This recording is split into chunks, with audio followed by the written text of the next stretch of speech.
Well, guys, I'm super excited to be here today. I have to fifth the fact that the lights are really bright. They are super bright. I can't see a lot of people, but that's all good, right? I'm super excited to be here today. This is actually my first time ever speaking at NET, and I never originally thought that I would ever be up here, but it's always been a goal of mine, and I'm super honored to be here today talking to you guys about not just my 100K week, but how it happened with gifting. And so I'm a numbers guy, if you know me at all, and so I thought I would start out kind of sharing a little bit of a breakdown of the week. The week was, it was the middle of October. I was working just residential events. There was no industry events involved here, and almost all, or actually all of the CPO came from a residential event or was a lead that I got from a residential event earlier in the fall, okay? So this is something that is accessible from everybody because it's not that I was a part of some exclusive business gift program where I got these leads from. It was just at everyday events. So that week I had 72 total orders, sold 100,000 and 25 CPO, just barely squeaked over.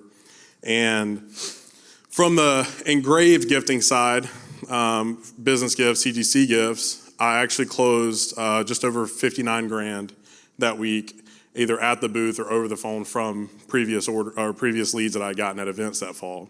And a good chunk, I think about 85% of it was at the booth actually. Another 11,000 was family program gifting. And if you're at my roundtable yesterday, you heard me get passionate about family program. They go hand in hand. They can be engraved or not, but the same ideas, are prevalent when it comes to family program gifting. They all want something that'll last. They want something that the receiver are actually going to use, and they want something to be remembered by businesses and the people that are given the Cutco as gifts. And shout out to Curtis for pioneering the family program way back, and also something that made it super easy for me to pitch the different programs this year. Vast Action has a huge collection brochure that has all the programs listed, so it makes it really easy for me right there in front of the customer to bring up the conversation, whether I'm talking about the knives or upgrade program or business gifts or family program or anything. Makes it really easy for my display to have it right in front of me and be able to just bring those up pretty seamlessly. So in total, I did right at $70,000 that week in gifting when you look at business gifts plus family program gifts. And like I said, these were all at residential events. So let's break down 2023 gifting for me as a whole. So at industry events, I sold $42,000 at the booth at industry events. At traditional events, I sold $90,000. Okay? Look at the difference there. The 90K is at residential events. You'll notice through my message, that's a big point I want to get across, is that the people that you want to see are already in front of you at the events you're already working. Okay? And then I had another about 45K from follow-up from event leads that I had gotten earlier in the year. The 100K week was super cool, but as you can imagine, it doesn't just happen like that. Something leads up to it, some preparation, some commitment. Something creates the momentum to get something like that going. And so I want to talk a little bit about the week before. The week before, I committed to pulling in anybody that had a logo on their hat, a shirt, maybe a jacket or a vest, anything like that. You guys have all seen people. They walk around with swag on all the time. They own a business. They're proud about it. They're going to have their gear on, or their guys are, or anybody in the company. They hand out stuff all the time. And so I committed to pulling in anybody that had a logo on their hat, person, shirt, jacket, whatever. And then I also made another commitment. So commitment number one, if you're taking notes, is pull everybody in that's wearing a logo of some sort. Commitment number two was I committed to asking 100% of people I spoke to, what do you do for work? 100% of people, no matter what. I don't care if they walked up, how much is this at? Oh, it retails for around $4,300. Oh, that's way too much out of my price range. Hey, by the way, what do you guys do for work before you run off? I'm serious. Like everybody I talk to, hey, what do you guys do for work? Or in the middle of the pitch, disguised as a report question. Maybe I'm closing a homemaker or whatever. Say, by the way, what do you guys do for work? And I'm entering the order. Okay, cool, that's in my back pocket. They said they own a business, they run a business, they're a part of a business.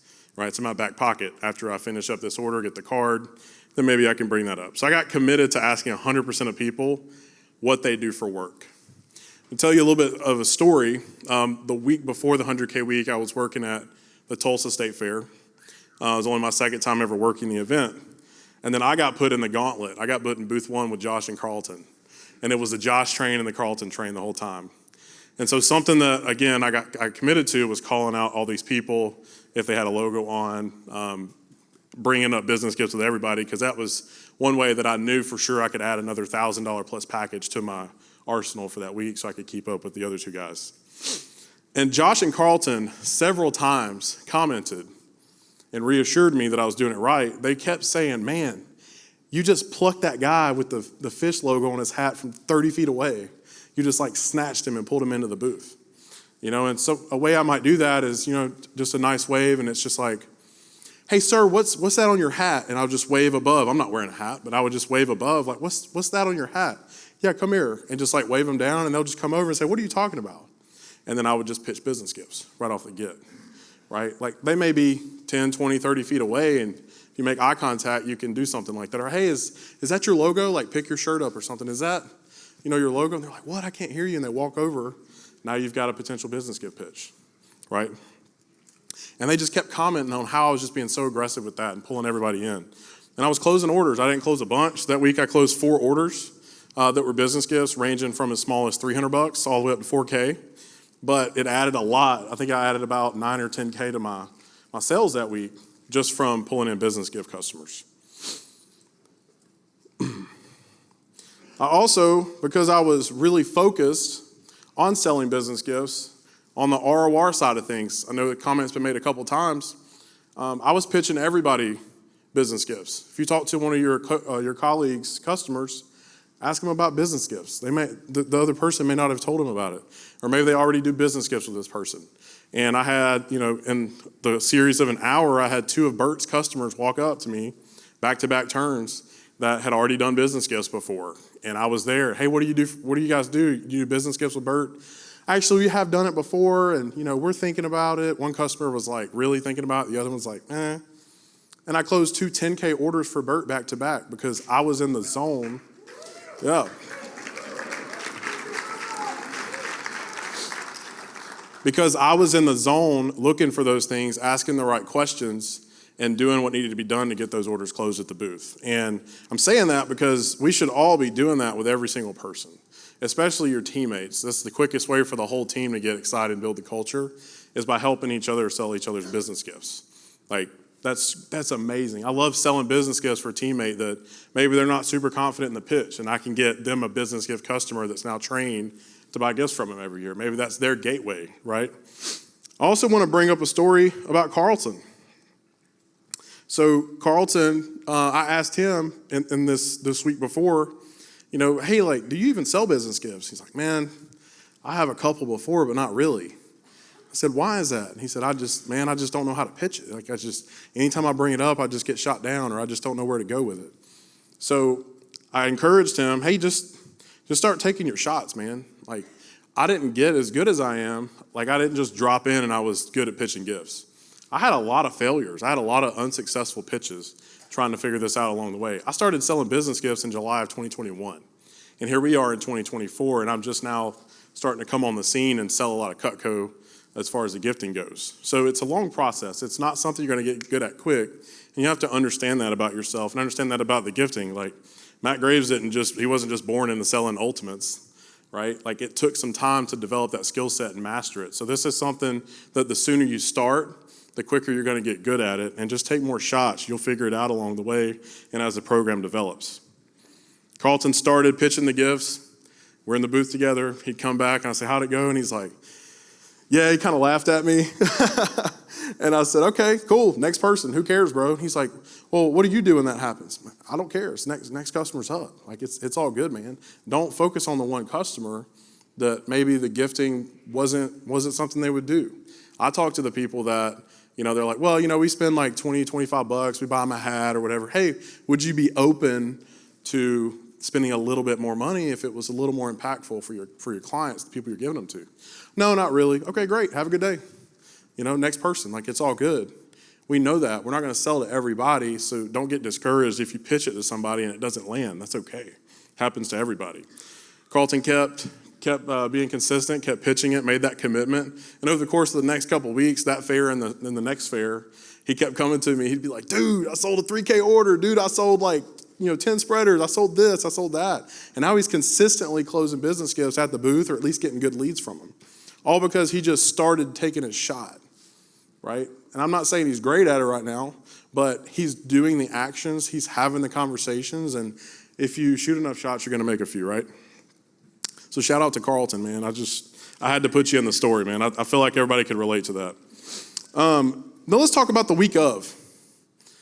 So the week of, I had a pretty good start to the week. Tuesday was okay. Wednesday, I had a 12K day working beside Bert. I think I sold like 4 or 5K in business gifts that day at the booth. And then I went and worked another residential event and closed 2 or 3 business gift orders a day for the next 3 days. And then Saturday, because I had all this momentum, I had the commitment, I ran into the whale. So on day 5 of the week of me working in the booth every single day, I hadn't run into a single whale that was potentially gonna order at the booth. And eventually I got one. And I ended up closing a 34,000 CPO order at the booth within a 20-minute pitch. That didn't just happen because I asked about business gifts to that person.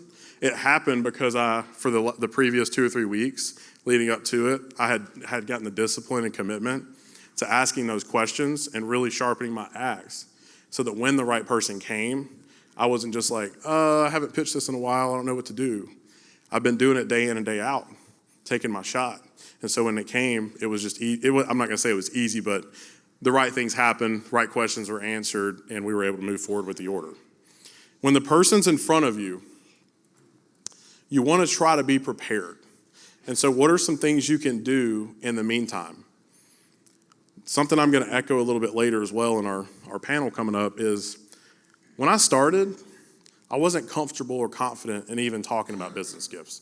Maybe I would bring it up. I would get the courage to bring up, hey, what do you do for work? We have this business gift program, crickets. I wasn't confident where to go next. Who's ever experienced something like that, where you try to pitch it, but you're like, I don't know what to say next? Most of the room. That's okay, guys. Like, it still happens to me. I could talk to somebody that's in an industry that I have no clue what's going on. And at first, I would just be awkward and just wouldn't move forward with the pitch. What I found is customers really appreciate this too. Be vulnerable with the people you're talking to. If somebody owns a business, they love that business. They've been doing it for years. They love to talk about it. So the first time I talked to somebody that was in roofing, I was like, hey, I'm gonna be honest, I'm not really sure, how the roofing industry works. Tell me a little bit about your business. And it was just an open-ended question. They would just tell me. And I go, hey, okay, that makes sense. Do you guys even give gifts?